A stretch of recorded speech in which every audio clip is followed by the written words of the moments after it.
प्यारे बच्चों, कल पिछली क्लास में अपन ने क्या पढ़ा? एक तो पढ़ा था यूनिसेलुलर ऑर्गेनिज्म और मल्टी सेलुलर ऑर्गेनिज्म, जिसकी अगर एक सेल है बॉडी की, पूरी सेल ही एक ही है तो वो हो गया यूनिसेलुलर। मल्टी सेलुलर जिसमें बहुत सारी सेल्स होती हैं जो ऑर्गन बनाती हैं। फिर उसके बाद अपन ने पढ़ा था प्रोकैरियोटिक टाइप सेल और यूकैरियोटिक टाइप सेल, यानी टाइप्स ऑफ सेल। ठीक है, तो अब इसको अभी कंटिन्यू करना था। तो देखो, प्रोकैरियोट्स के बारे में मैंने हल्का सा बताया था आपको कि जो बहुत प्रिमिटिव टाइप की हो, बहुत प्राचीन, बहुत पहले वाली। यूकैरियोटिक में मैंने क्या बताया? Advance cell. तो देखो क्या डेफिनेशन लिखी है मैंने, prokaryotic cells are the cell in which the true nucleus is absent. क्या बात लिखी है?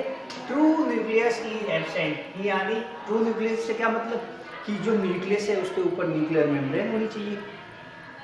ठीक है, उसके भी जो अंदर न्यूक्लियोलस होता है वो होना चाहिए, और क्रोमेटिन नेट भी होना चाहिए, और न्यूक्लियोप्लाज्म यानी साइटोप्लाज्म यानी सारा वेल डेवलप होना चाहिए, जो कि नहीं है। तभी तक कहा कि ये प्रोकैरियोटिक कैसी है? प्रिमिटिव है। They are primitive and incomplete cell. ये कैसी सेल है? इनकम्प्लीट और प्रिमिटिव टाइप की है। Second, prokaryotes are always unicellular organism, यानी प्रोकैरियोट्स कैसे होते हैं? यूनिसेलुलर ऑर्गेनिज्म होते हैं। जैसे कुछ एग्जांपल दे रखे हैं, आर्कीबैक्टीरिया, बीजीए। बीजीए का मतलब होता है ब्लू ग्रीन एल्गी।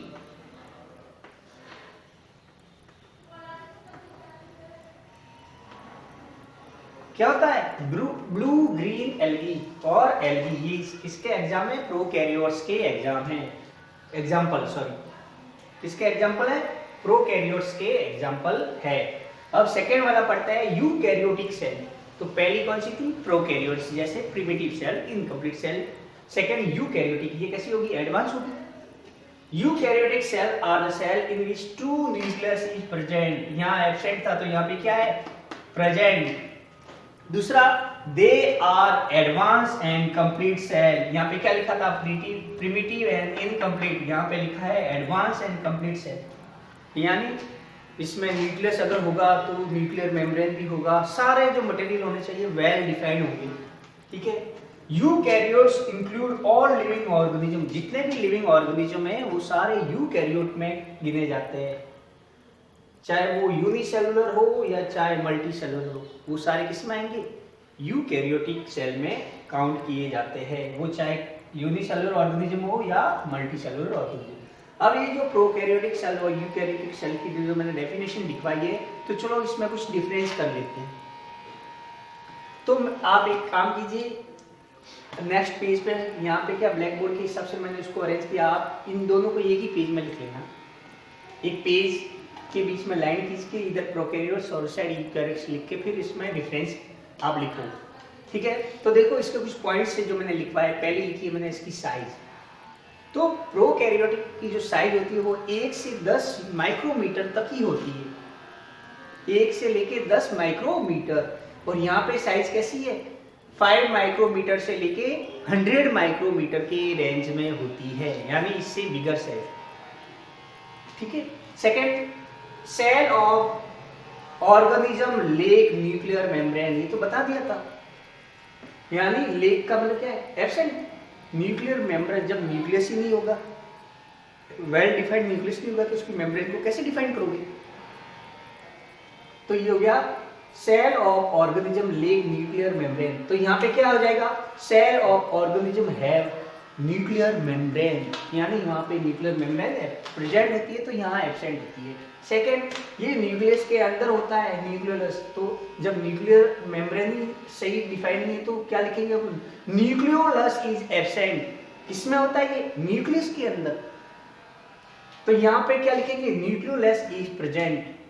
सेकेंड, यहाँ जो क्रोमेटिन नेट, जो क्रोमोसोम होंगे वो कैसा होगा? सिंगल क्रोमोसोम प्रोकैरियोट्स में है, तो वहां पे क्या हो जाएगा? सिंगल भी हो सकता है और मल्टी क्रोमोसोम भी पाए जा सकते हैं। जैसे ह्यूमन बीइंग कैसी है? मल्टी क्रोमोसोम, 23 पेयर्स है, जिसमें से मेल और फीमेल में 22 थे एक जैसे, और 23 वाला जोड़ा है उसमें मेल में क्या आता है? XY, और फीमेल में क्या आता है? XX। तो जो 22 एक जैसे है उसको क्या कहते हैं? ऑटोसोम, उसको क्या कहते हैं? ऑटोसोम। बहुत बार एग्जाम में पूछा हुआ है कि ह्यूमन बीइंग में ऑटोसोम कितने होते हैं? 22 पेयर्स, यानी मेल और फीमेल में एक जैसे होते हैं। 23वां जोड़ा में फर्क है, एक में एक्स वाई और एक में एक्स एक्स है, ठीक है। तो यहाँ सिंगल क्रोमोसोम है, यहाँ सिंगल और मल्टी दोनों क्रोमोसोम है। रिप्रोडक्शन ऑलवेज एसेक्सुअल, यहाँ पे जो रिप्रोडक्शन होता है वो हमेशा एसेक्सुअल होता है, और यहाँ पे एसेक्सुअल और सेक्सुअल दोनों हो सकते हैं, ठीक है बच्चों। Next, membrane bounded cell organelles are absent, यानी इसमें जैसे माइटोकॉन्ड्रिया हो गया, प्लास्टिड हो गया, ठीक है, ये जो ऑर्गेनेलीज होते हैं वो नहीं पाए जाते, तो यहाँ पे क्या हो गया? पाए जाते। अब आप कहोगे कि जब इसमें माइटोकॉन्ड्रिया नहीं पाया जाता है, क्योंकि माइटोकॉन्ड्रिया एक पावर हाउस ऑफ सेल्स है, किसी भी सेल्स को एनर्जी प्रदान करता है। आप यहाँ ये बात कह रहे हो कि यहाँ सेल मेम्ब्रेन बाउंडेड ऑर्गेनेल्स नहीं पाए जाते और माइटोकॉन्ड्रिया एक सेल मेम्ब्रेन बाउंडेड ऑर्गेनेल्स है, तो आप कहोगे कि फिर सेल कैसे जिंदा रही है? तो देखो, माइटोकॉन्ड्रिया की ही फॉर्म में वहां पे मीजोसोम्स पाए जाते हैं। क्या पाए जाते हैं? मीजोसोम्स।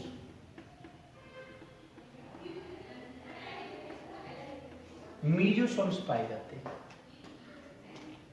एक मतलब प्रिमिटिव टाइप ऑफ माइटोकॉन्ड्रिया, जिसको मीजोसोम कह सकते हैं। तो यहाँ पे क्या लिखा है? Membrane bounded cell organelle is present, जैसे एमटी, एमटी का मतलब माइटोकॉन्ड्रिया। आप पूरा नाम लिख दो, क्या लिखोगे? माइटोकॉन्ड्रिया,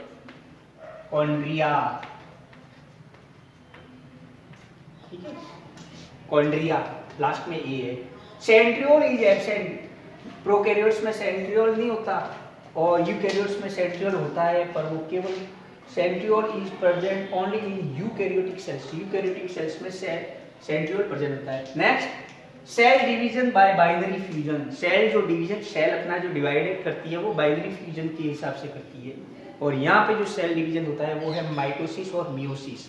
और अभी जो नई गाइडलाइन के हिसाब से आपके माइटोसिस और मियोसिस को हटा दिया गया है।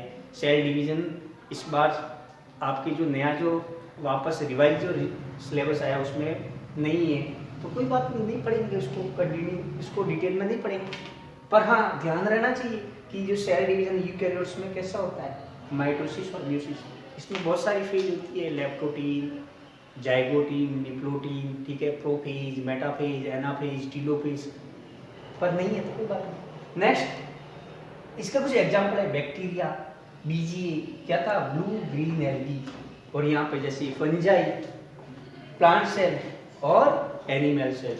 ये एक मेजर मैंने डिफरेंस बता दिया है प्रोकैरियोट्स और यूकैरियोट्स में, ठीक है बच्चों, इसको लर्न करिए और अपन इससे आगे जो कंटिन्यू नेक्स्ट क्लास में करते हैं।